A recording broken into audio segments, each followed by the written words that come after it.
Welcome to lunch hour. This is Satish. Operation HYDRAA Musi ప్రక్షాళన తెలంగాణలో ప్రకంపనలు రేపుతోంది. బుల్డోజర్లు వస్తే అడ్డుకుంటామంటున్నారు మాజీ మంత్రి కేటీఆర్. ఫామ్ హౌస్ల కోసం ఊర్లే కూల్చేశారని మైనంపల్లి ఆరోపిస్తున్నారు. ప్రతిపక్షాలది అనవసర రాద్ధాంతమని మంత్రి కోమటిరెడ్డి ఫైర్ అవుతుంటే హైడ్రాపై కోర్టు వ్యాఖ్యలతో రేవంత్ రెడ్డి రాజీనామా చేయాలని BJP MP Etela Rajender demand చేస్తున్నారు. మొత్తానికి కూల్చివేతలపై నేతల మధ్య మాటల యుద్ధం ముదురుతోంది. మూసీ మంటలు ఇవాళ లంచ్ అవర్ డిబేట్లో మాట్లాడబోతున్నాం.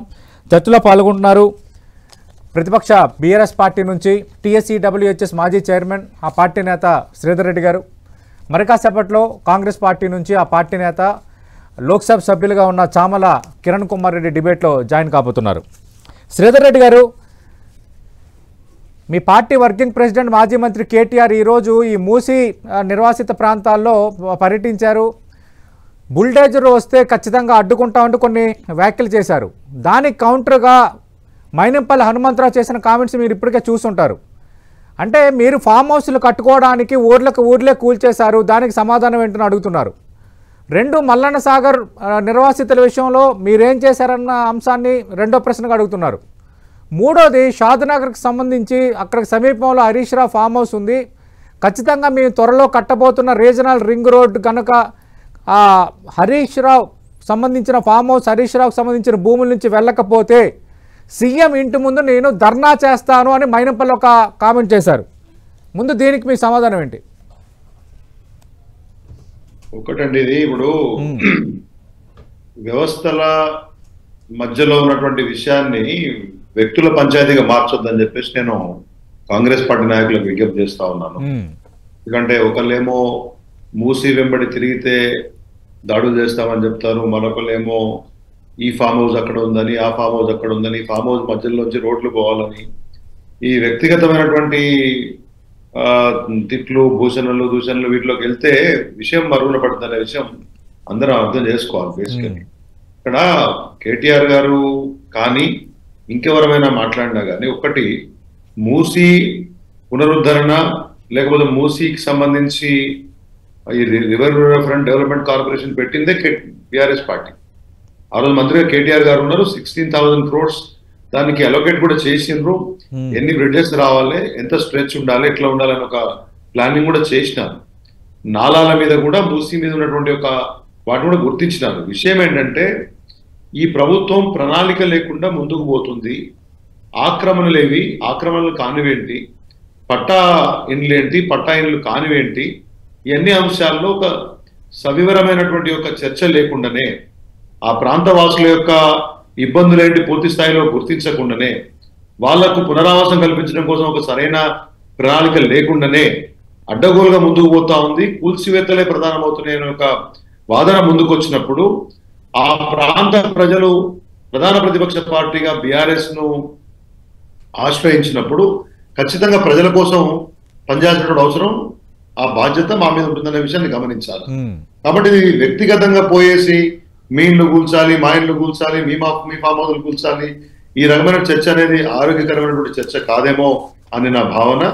End of the day Musi పునరుజ్జీవానికి, మూసీ సుందరీకరణకు వ్యతిరేకం ఎవరు కాదు, కానీ మాట్లాడుతున్నటువంటి ఒక మాటలు కొంత లక్ష్యాన్ని ప్రతిబింబిస్తలేమనే విషయాన్ని మాత్రం నేను చెప్పగలను. ఎట్లా అంటే ఇప్పుడు 16,000 కోట్ల రూపాయలు పోయిన ప్రభుత్వం ఒక ఎస్టిమేట్ చేసింది అనుకోండి. ఒకవేళ కరెంట్ రేట్ల ప్రకారమో లేకపోతే మీ యొక్క ప్లానింగ్స్ లో ఏమైనా తేడా ఉంటే, ఒక డీటెయిల్డ్ ప్లాన్ ఏమన్నా కొత్తది మీరు కాంప్రహెన్సివ్ గా డెవలప్ చేసి ఉంటే దానికి సంబంధించినటువంటి చర్చ వచ్చిన తర్వాత ఒక నెంబర్ మాడాలి. కానీ 50,000 కోట్లు పెడతామని, 2 రోజులకే 1,00,000 కోట్లు పెడతామని, 2 రోజులకే 1,50,000 కోట్లు పెడతామని, ఇది హెల్తీ డిస్కషన్ కాదనేది మా భావన. నెంబర్ 1. నెంబర్ 2, ఎప్పుడైనా కానీ ఇటువంటి ప్రాంతాల్లో ఇంతకుముందు రిజర్వాయర్ల గురించి మాట్లాడుతా ఉన్నారు. అక్కడ కానీ మరొక చోట కానీ, రహదారులకు కానీ మరొక చోట కానీ ప్రభుత్వ భూములు కానీ లేకపోతే ప్రైవేట్ భూములు తీసుకోవాల్సి వచ్చినప్పుడు, లేదా పట్టాదారులు ఉన్న వాళ్ళ భూములు తీసుకోవాల్సి వచ్చినప్పుడు దానికి ఇప్పటికే మనందరం అడాప్ట్ చేసినటువంటి యొక్క చట్టాలు ఉన్నాయి, ప్రాసెసెస్ ఉన్నాయి. వాటిని అనుసరించి ముందుకు పోయి ప్రజల్లో ఏమైనా భయోందోళనలు వస్తే ప్రభుత్వం ముందుకొచ్చి వాళ్ళని అనునయించి వాళ్ళకి చెప్పాల్సిన విషయాలు చెప్పి, లేకపోతే ఇది బ్రాడర్ ఆస్పెక్ట్ లో రాష్ట్రానికో నగరానికో పనికొస్తుందనే విషయాన్ని మాట్లాడి వాళ్ళకు కూడా మరింత మంచి జీవితం వస్తుందనే ఒక విషయాన్ని ఎక్స్ప్లెయిన్ చేసిన తర్వాత ఒక సరైన పద్ధతిలో ముందుకెళ్తే బాగుంటుందేమో. కానీ ఓకే రాత్రి ఏదో అయిపోవాలన్న ఒక ఆలోచన, రాత్రి ఆ తొందరపాటు, ఆ దూకుడు ఎందుకని నిన్న కోర్టు కూడా అదే ప్రశ్నించింది. రైట్ శ్రీధర్ రెడ్డి గారు, ఖచ్చితంగా దానిపైన కూడా మనం మాట్లాడదాం. ప్రస్తుతం డిబేట్లో జాయిన్ అవుతున్నారు కాంగ్రెస్ పార్టీ నుంచి ఆ పార్టీ నేత, లోక్సభ సభ్యులు చామల కిరణ్ కుమార్ రెడ్డి గారు. కిరణ్ కుమార్ రెడ్డి గారు నమస్తే సార్. నమస్కారం అండి. నమస్కారం కిరణ్ కుమార్ రెడ్డి గారు, మనం ఈరోజు చూసాం భారతీయ జనతా పార్టీ ఎంపీ ఈటెల రాజేందర్ చేసిన వ్యాఖ్యలు. నిన్న కోర్టు వ్యాఖ్యల తర్వాత సీఎం రేవంత్ రెడ్డి రాజీనామా చేయాలి, బీఆర్ఎస్కు పట్టిన గతే కాంగ్రెస్కు పడుతుందని ఆయన కామెంట్ చేస్తే, ఎవరి ఇంటికి బుల్డోజర్ వచ్చినా అందరూ అడ్డుపడాలి, రేవంత్ రెడ్డి కాదు ఆయన తాత వచ్చినా ఏమీ చేయలేరంటూ కేటీఆర్ కొద్దిసేపటి కింద ఒక కామెంట్ చేశారు. దీనిపై స్పందన ఏంటి? అటు హైడ్రా కూల్చివేతలపై హాట్ టాపిక్ అయింది అనుకుంటే ఇప్పుడు మూసీ కూల్చివేతల వ్యవహారం మంటలు రేపుతోంది. నేను ఒక్కటే చెప్తున్నా అండి, బీజేపీ నాయకులకు ఇదే మూసీ ప్రక్షాళన గురించి 2001 అటల్ బిహారీ వాజ్పేయి గారు 296 కోట్లు కేటాయించినా కానీ పని చేయలేదు ఆ రోజులలో. తర్వాత కేసీఆర్ గారి ప్రభుత్వంలో మూసీ రివర్ ఫ్రంట్ బోర్డు ఒకటి తీసుకొచ్చి దానికోసము సుధీర్ రెడ్డి అనే ఒక ఎమ్మెల్యేని కూడా చైర్మన్గా పెట్టి మరి బడ్జెట్ కేటాయించి కూడా ఏం చేయలేదు. ఇప్పుడు వీళ్ళందరూ మాట్లాడే అధికారం లేదు, కేవలం రాజకీయాలే చేద్దామా, ఏమైనా డెవలప్మెంట్ చేద్దామా అనేది ఇక్కడ సమస్య. రాజకీయమే చేసేది అనుకో ఇక రాజకీయాల గురించే మాట్లాడుకోవచ్చు. ఇప్పుడు కేటీఆర్ గారు ఏమంటాడు, బుల్డోజర్ కదిలితే నేను అడ్డం పండుకుంటా అంటాడు. ఇంకొక వాళ్ళ ఎమ్మెల్యే ఒక ఆమె వచ్చి నేను నా కొడుకు ఇద్దరం బుల్డోజర్ మీదనే కూర్చుంటామంటారు. నేను అనేది ఏంటంటే, మనం ప్రజల కోసము లక్షలాది, ఇవాళ తెలంగాణ రాష్ట్రంలో ఎన్ని కోట్ల మంది ప్రజలు, ఎన్ని వేల మంది ప్రజలకు ఇప్పుడు అన్యాయం జరుగుతుంది, ఎన్ని వందల మంది ప్రజలకు నిజంగానే అన్యాయం జరుగుతుంది. ప్రభుత్వం చిత్తశుద్ధితో ఉంది కాబట్టి వాళ్ళందరినీ సరి అయినటువంటి 2 బెడ్రూమ్లలో అకామిడేట్ చేయాలన్న ఆలోచనతో ముందుకు పోతుంది. సో ఇంతకుముందు హైడ్రా విషయానికి వస్తే మీరు ఒకటి, కేసీఆర్ గారే ఆయన సొంత అసెంబ్లీలో మాట్లాడిండు, బయట ప్రెస్ మీట్లో మాట్లాడిండు. ఏమని 28,000 కట్టడాలు ఇల్లీగల్గా ఉన్నాయి, కూల్చాల్సిందే, మీ అందరు సహకారం ఉండాలని మాట్లాడిన కేసీఆర్ సరే ఆయన ఏ రోజు సెక్రటేరియట్కి రాలేదు, ఫామ్ హౌస్లో వండుకుండు కాబట్టి ఆయన చేయలేకపోయిండు. ఇవాళ రేవంత్ రెడ్డి గారు వచ్చిండు. రేవంత్ రెడ్డి గారు 10 నెలలు తిరగక ముందే ఇవాళ ఈ యొక్క కార్యక్రమాన్ని తీసుకుండు. సరే కొన్ని తప్పులు జరిగినప్పుడు చర్చ చేసుకోవాలి. ఇప్పుడు శ్రీధర్ అన్న అన్నట్టు డెఫినెట్గా ఎక్కడన్నా కన్స్ట్రక్టివ్ ఇష్యూస్ ఉంటే మాట్లాడుకోవడం తప్పులేదు. అసలు బుల్డోజరే కదలొద్దు, అసలు వీళ్ళే ఒక మ్యానిపులేటెడ్గా వీళ్ళు ఒక సోషల్ మీడియా ద్వారా కొంతమందిని రెచ్చగొట్టి రోడ్డు మీద తీసుకొచ్చి వాళ్ళతోటి ధర్నాలు చేయించి ఆ వీడియోలన్నీ రిలీజ్ చేయించి ప్రజలను భయభ్రాంతులకు గురి చేసి ప్రభుత్వం ఏం చేస్తలేదు, ప్రభుత్వం ఎక్కడ అకామిడేట్ చేస్తలేదు, ప్రభుత్వం ఏం పట్టించుకోవట్లేదు అనే విధంగా వీళ్ళు చూపించడం అనేది చాలా తప్పు. నేను అనేది ఏంటంటే, ఎక్కడో ఒక కన్స్ట్రక్టివ్ లైన్ స్టార్ట్ కావాలి. ఎందుకంటే ఇప్పుడు రేవంత్ రెడ్డి గారికి ఇంతకుముందు కేసీఆర్ గారి, అంతకుముందు అటల్ బిహారీ వాజ్పేయి గారి టైంలో జరిగిన ఎందుకు చేయలేదు? వీళ్ళందరికీ చిత్తశుద్ధి లేదు కాబట్టే చేయలేదు. వీళ్లకు ఏం చేయాలనో తెలియకనే ఈరోజు రేవంత్ రెడ్డి గారు ఎక్కడో మొదలు పెడుతుండు. దాంట్లో 1-2 ఏమైనా తప్పిదాలు జరుగుతుంటే ప్రతిపక్ష పార్టీలకు హక్కు ఉంది, ప్రతిపక్ష పార్టీలు వచ్చి మాట్లాడొచ్చు. వీళ్ళే డిపిఆర్ కాలేదంటారు, వీళ్ళే 50,000 అంటారు, వీళ్ళే 1,50,000 కోట్లు అంటారు, వీళ్ళే 2 లక్షల కోట్లు అంటారు, వీళ్ళే కథా స్క్రీన్ ప్లే డైరెక్టర్ల మాదిరిగా అంతా వీళ్ళే చేసిగా మరిగా ఏం చేయాలి? ప్రజల్ని తప్పుదో పట్టించుడు ఒకటే మార్గమా ఇప్పుడు ఇదంతటికి? అంటే ఏ పని కాకుండా ఇటు రైతు రుణమాఫీ 28 లక్షల రైతులకైతే ఒక 5,500 మంది రైతులను రోడ్డు మీద తీసుకొచ్చి వాళ్ళతో సోషల్ మీడియాలో మాకు ఇంకా రాలేదని చెప్పించి ప్రభుత్వాన్ని బస్టు పట్టించే ప్రయత్నం చేస్తారు. అసలు ఏంది ఇది? 10 ఏళ్ళు పాలించిర్రు, 10 ఏళ్ళు మీకు అవకాశం ఇచ్చిర్రు తెలంగాణ ప్రజలు, మీరేం చేయలేదు కాబట్టి మిమ్మల్ని ఇంటికి పంపించిర్రు, మాకు 5 ఏళ్ళు ఇచ్చిర్రు. ఈ 5 ఏళ్లలో మీరెందుకు గగ్గోలు పెడుతుర్రు? ఏదున్నా రేపు పొద్దున ప్రజలే కదా మమ్మల్ని శిక్షించేది. మీ ఆవేశం ఏంది? మీరు ఎందుకు రెచ్చగొడుతుర్రు? మళ్ళీ హరీష్ రావుకి ఏమన్నా స్క్రీన్ ప్లే ఏమన్నా ఉందా ఏంది వ్యూహ? గతంలో కనుక బీఆర్ఎస్ పార్టీని తీసుకురానికి అగ్గిపేట హరీష్ రావు కొత్త వ్యూహం ఏమైనా వేస్తున్నట్టు అనిపిస్తుంది ఇప్పుడు ఇది. మీరు ప్రతిసారి హరీష్ రావు వ్యూహం అంటారు కానీ ఆయన ఈ 10 ఏళ్లలో ఏమీ చేయలేదు. ఆయన ఏం చేయలేదు, ఆయన ఏం చేయనికి ఏముంది? ఆయన సెక్రటేరియట్ కి రాలేదు, అలా మంత్రులు సెక్రటేరియట్ కి రాలేదు, ఆయన ఏం చేస్తాడు? అలా మామే ఏం చేయకుండా ఫామ్ హౌస్ లో వండుకుంటే అల్లుడు ఏం చేస్తాడు? రైట్ కిరణ్ గారు ఖచ్చితంగా మాట్లాడదాం. శ్రీధర్ రెడ్డి గారు, రాజకీయాలు చేద్దామా లేదంటే కన్స్ట్రక్టివ్ గా ఈ కార్యక్రమాన్ని ముందుకెళ్లేటట్టుగా ప్రయత్నిద్దామా? ఇది చామల కిరణ్ గారు మిమ్మల్ని స్ట్రైట్ గా అడుగుతున్న ప్రశ్న. అంటే ఎక్కడైనా తప్పిదాలు జరిగితే ప్రతిపక్షాలు ఎత్తి చూపించవచ్చు కానీ బుల్డోజర్లు వస్తే అందరం అడ్డుపడాలి, పేదల పక్షాన ఉంటాము, బాధితుల పక్షాన ఉంటామంటే మరి కార్యక్రమం కోసం వెళ్ళాలన్నా వెళ్ళకూడదన్నది రెండో ప్రశ్న. మూడోది, మీ టైంలోనే మూసీ రివర్ ఫ్రంట్ బోర్డు ఏర్పాటు చేసిన మాట వాస్తవం కాదా? దానికి సుధీర్ రెడ్డి ఎమ్మెల్యేని చైర్మన్గా పెట్టిన వాస్తవం కాదా? అలాగే 28,000 అక్రమ కట్టడాలు ఉన్నాయి, వాటిని కూల్చేస్తామని కేసీఆర్ అన్నమాట వాస్తవం కాదా? అప్పుడు అలా అని ఇప్పుడు మేము అదే కార్యక్రమం చేపడితే దాన్ని మళ్ళీ భూతార్థంలో చూపించడం ఎంతవరకు కరెక్టు? కాంగ్రెస్ అడిగిన 3 ప్రశ్నలు ఇవి. నేను ఇప్పుడు చామల కిరణ్ రెడ్డి గారు ఇప్పుడు మెంబర్ ఆఫ్ పార్లమెంట్ అయినారు. అవును, వాళ్ళ మామ ఈయన ఫామ్ హౌస్ లో వాడుతున్నారు. బహుశా ఈ లాంగ్వేజ్ మంచిది కాదేమో. నేనేమంటే ఎంతమంది చెప్పాను, నా ఇనిషియల్ రిమార్క్లు ఏం చెప్పాను, మనము వ్యక్తిగతంగా టార్గెట్ చేసుకొని వ్యక్తిగతంగా మాట్లాడే స్థాయికి అంశాన్ని పోలియద్దు అనేది నా ఉద్దేశం. ఇప్పుడు కేసీఆర్ గారు చెప్పిందంటే బుల్డోజర్ కి అడ్డం ఉండాము అంటే ఏంటంటే ఒకటే అండి, ఒక కాంప్రహెన్సివ్ గా మేము మాట్లాడిందని కాసేపు పక్కన పెట్టండి. నిన్న హైకోర్టు ఈ అంశాల విషయంలో ఏం మాట్లాడింది అనే విషయాన్ని ఒకసారి మీరు రివ్యూ చేసుకోవాలా. ఆక్రమణల తొలగింపును ఎవరన్నా వ్యతిరేకిస్తారా? ఏ పొలిటికల్ పార్టీ అయినా కానీ మూసీ రివర్ బెడ్ లోంచి మీరు అక్కడి నుంచి ప్రజల్ని రిలోకేట్ చేద్దాం అనుకున్నప్పుడు 3 రోజులలో మార్కింగ్ చేసేస్తాం, 3 రోజులలో అందరూ వెళ్ళిపోవాలి అనుకుంటే వాళ్ళు కొన్ని సంవత్సరాల నుంచి అక్కడ ఉంటున్నప్పుడు వాళ్ళ జీవన విధానం అక్కడ ప్రాంతంతో ముడిపడి ఉంటుంది. వాళ్ళ ఎంప్లాయ్మెంట్, వాళ్ళ లైవ్లీహుడ్ ఆ నియర్ బై ఎస్టాబ్లిష్మెంట్స్ లో పనిచేస్తూ ఉంటారు. వాళ్ళ పిల్లలు ఆ ప్రాంతాల్లో చదువుకుంటూ ఉంటుంటారు. లేకపోతే వాళ్ళ ఓల్డ్ ఏజ్ పేరెంట్స్ వాళ్ళు వింటారు. కొంతమంది వేరే ప్రాంతాల నుంచి వచ్చి అక్కడ కిరాయికి ఉంటుంటారు. సో వాళ్ళందరినీ ఓవర్ నైట్ మీరు రిలోకేట్ చేద్దాం అనుకుంటే పర్మనెంట్ ఎస్టాబ్లిష్మెంట్ ఉన్న వాళ్ళ పరిస్థితి ఏంది? ఒకవేళ ఎక్కడైనా ఇప్పుడు విశాల నగరాన్ని ఉన్న ఒక ప్రాంతంలో ఆల్రెడీ పట్టాలు ఇచ్చి ఉంది ప్రభుత్వానికి. కాంగ్రెస్ ప్రభుత్వం ఇచ్చిందా, టీడీపీ ఇచ్చిందా? గవర్నమెంట్ సార్ రెగ్యులర్ ప్రాసెస్ అంటే కంటిన్యూడ్ ప్రాసెస్. కాబట్టి ఎవరు చేసినా కానీ ఆ ప్రాంత ప్రజలకు వాళ్ళ హక్కు వచ్చిందని అనుకుంటారు. Government comes back and tell you are wrong, మీరు ఆక్రమణదారులు అని చెప్పినప్పుడు ఈ ఆక్రమణదారులు అన్న ఎవరినైతే అంటున్నామో లేకపోతే పట్టాలు ఉన్న వాళ్ళనో ఆ ప్రాంతం వాళ్ళందరూ ఓట్లు వేసుకున్నాం. ద కాన్సెప్ట్ ఈస్ మీరు రిలోకేట్ చేయించాల్సి వచ్చినప్పుడు డ్యూ ప్రాసెస్ ని అడాప్ట్ చేసినారా లేదా?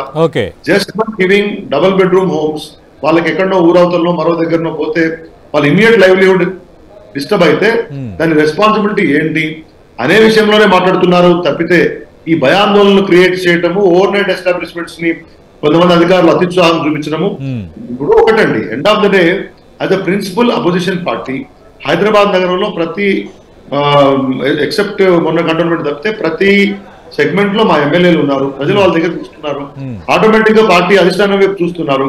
వచ్చినప్పుడు ప్రజల్లో ఉన్నటువంటి భయోందాలని పోగొట్టడము, వాళ్ళని పరామర్శించడం అనేది ప్రతిపక్ష పార్టీగా ఇది అవుతుంది కదా. గతంలో కాంగ్రెస్ పార్టీ మీరు చేయడం తప్పు కాదు, కానీ ఎవరింటికి బుల్డోజర్ వచ్చినా అందరూ అడ్డుపడాలి అని ఈ తరహా వ్యాఖ్యలు కొంచెం రెచ్చగొట్టే ధోరణి కదా.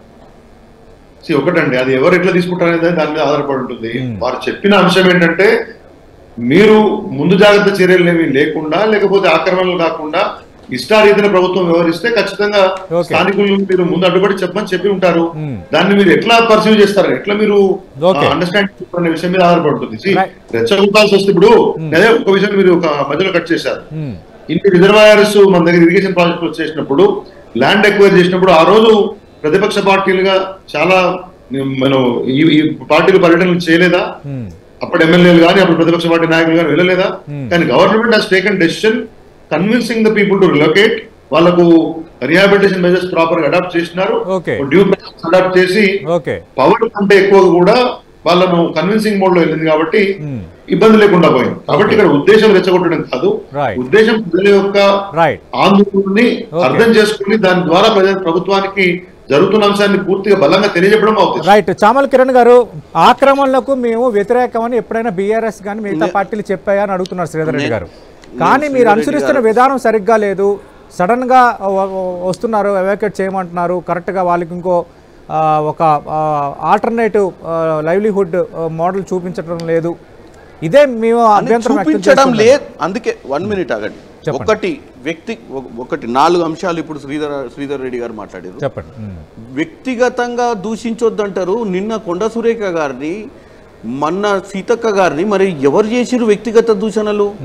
ఎవరు ఒక పొలిటికల్ ప్రోగ్రామ్ లో ఎక్కడో ఆమె కార్యక్రమంలో అటెండ్ అయ్యి రఘునందన్ రావు గారు ఆమె మెడలో ఏదో అది పద్మశాలిలకు సంబంధించినటువంటి ఊళ్ళకు సంబంధించినటువంటి ఆ దండ ఏదో వేస్తే దాని గురించి చెడు ప్రచారం చేసింది ఎవరు?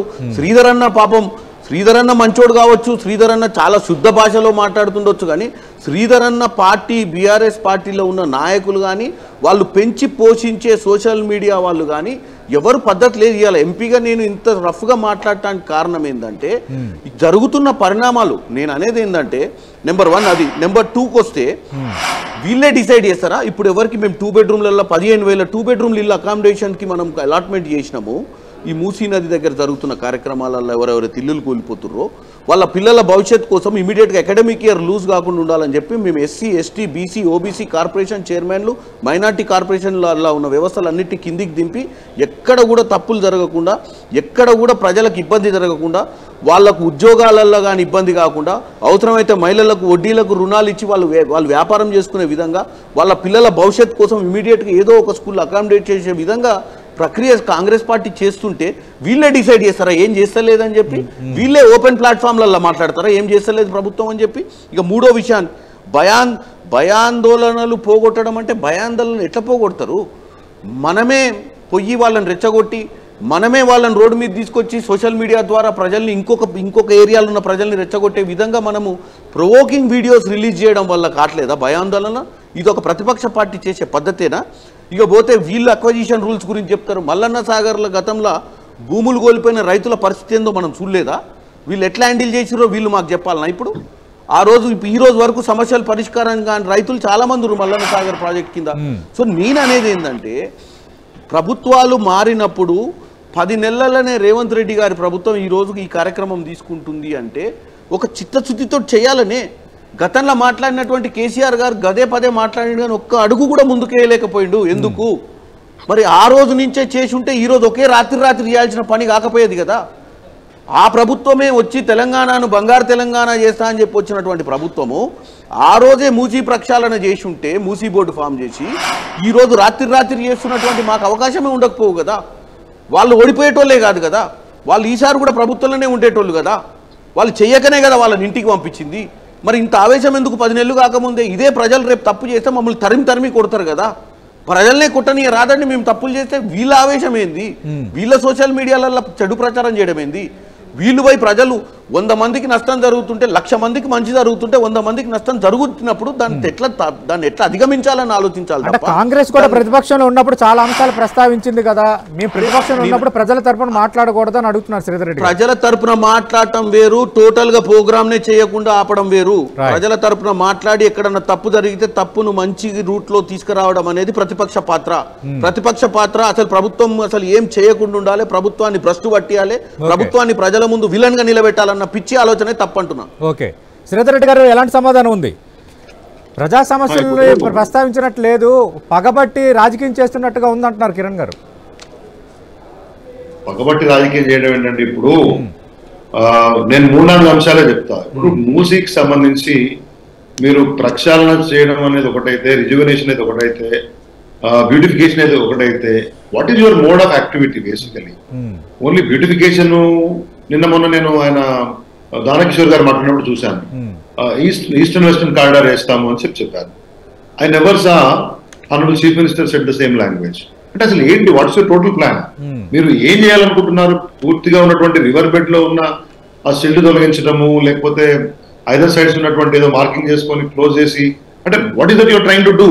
మొత్తం ఒక ఆలోచన అయితే ప్రజల ముందుకు రావాలి కదా. అదేం లేకుండా మీరు రీటైల్ యాక్టివిటీ లాగా ఇవాళ ఇది చేస్తాము రేపు అది చేస్తామనే పద్ధతిలో వెళ్ళటం మూలాన you are creating doubts.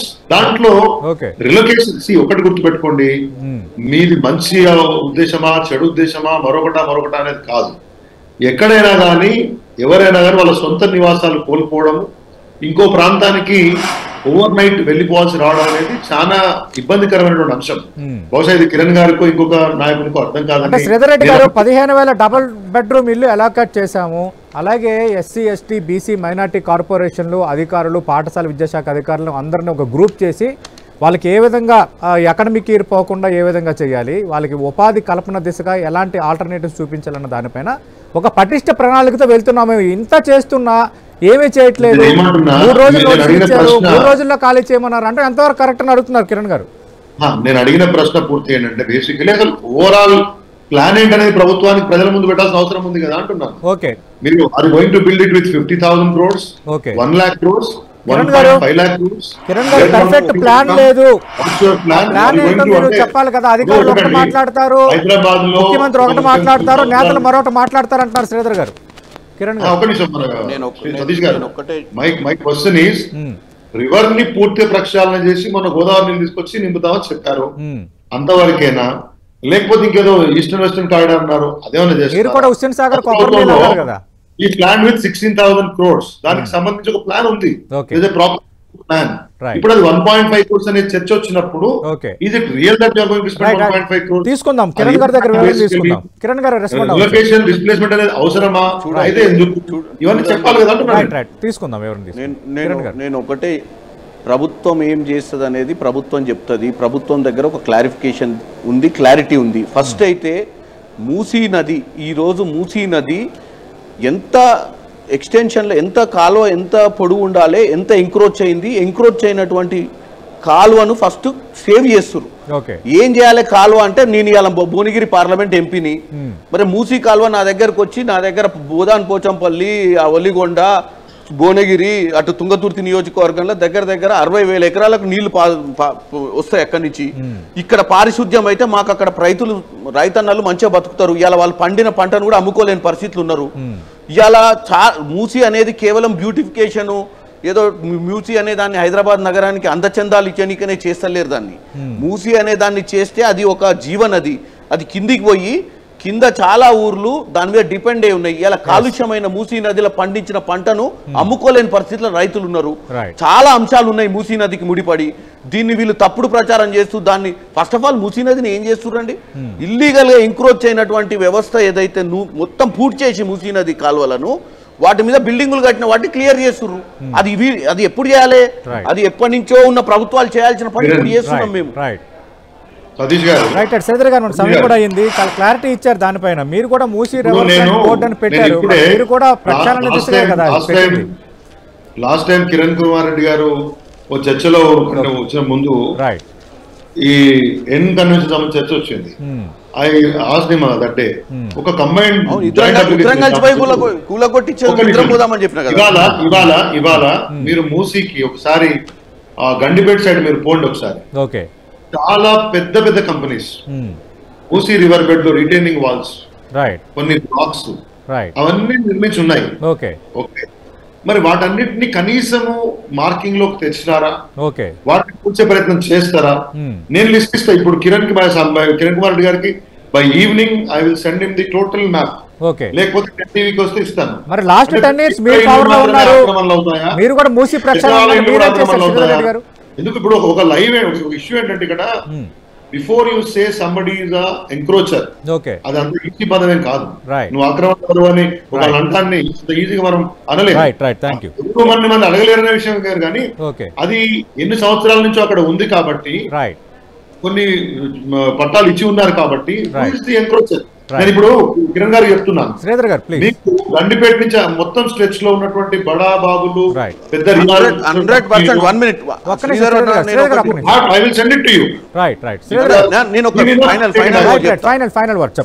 Final కూడా చెప్తా. ఇక్కడ ఎవరు బడా బాబులు కాదు, ఎవరు ఇండస్ట్రియలిస్ట్ కాదు, ఎవరు పేదోళ్ళు కాదు. డెఫినెట్ గా శ్రీధర్ అన్న మీరు చెప్పినట్టు ఈ ప్రభుత్వంలో నేను ఉండి కూడా, ఒక ఎంపీగా కాంగ్రెస్ లో ఉండి కూడా ఒకటి చెప్తున్నా, ఎక్కడైతే మూసీ నది కబ్జా కాబడ్డదో అక్కడ ఎవరున్నా క్షమించాల్సిన పనే లేదు. మనం అందరం కలిసి పనిచేద్దాం. రైట్ నిజంగా ఆ దిశగా వెళ్తే మీడియా సపోర్ట్ కూడా ఉంటుంది. పేద పెద్దలు అన్న వ్యత్యాసం లేకుండా ప్రభుత్వం ఇదే ఇనిషియేటివ్, ఇదే మోటివ్, ఇదే స్పోర్టివ్ స్పిరిట్ తో పోతే మాత్రం ఖచ్చితంగా వాళ్ళని మీడియా సపోర్ట్ 100% పోవాల్సిందే. పోకపోతే ప్రజల ముందు చిత్తశుద్ధి లేని ప్రభుత్వంగా మేమే చెడిపోతాం. రైట్ థ్యాంక్ యూ కిరణ్ గారు, థ్యాంక్ యూ శ్రీధర్ రెడ్డి గారు. బట్ కేవలం మీడియా కాదు, ప్రతిపక్షాలే కాదు, ఒకవేళ ప్రభుత్వం అనుకున్న ఉద్దేశం దిశగా అడుగులు వేయకపోతే న్యాయ వ్యవస్థలు కానీ అలాగే ప్రశ్నించే వ్యవస్థలు కానీ కూడా ఖచ్చితంగా ఉంటాయి. బట్ ఎంక్రోచ్మెంట్స్ కరెక్టే, బట్ బాధితుల విషయంలో వ్యవహరిస్తున్న తీరు సరిగ్గా లేదన్నది ప్రతిపక్షాల వాదన. మేము వాళ్ళకి అన్ని ఆల్టర్నేటివ్స్ని ఏర్పాటు చేస్తున్నాం, కావాలని రాజకీయం చేస్తున్నారు, కావాలని రెచ్చగొడుతున్నారు అన్నది అధికార పార్టీ వాదన. ఏదేమైనా అటు హైడ్రా ఇటు మూసీ ప్రక్షాళన, ఈ రెండు అంశాలు ఇప్పుడు ప్రస్తుతం తెలంగాణ రాజకీయాల్లో హాట్ టాపిక్గా మారుతున్నాయి. చూద్దాం దీని రిప్లికేషన్స్ ఎట్లా ఉండబోతున్నాయి. ఇది వాటి లంచ్ అవర్ డిబేట్.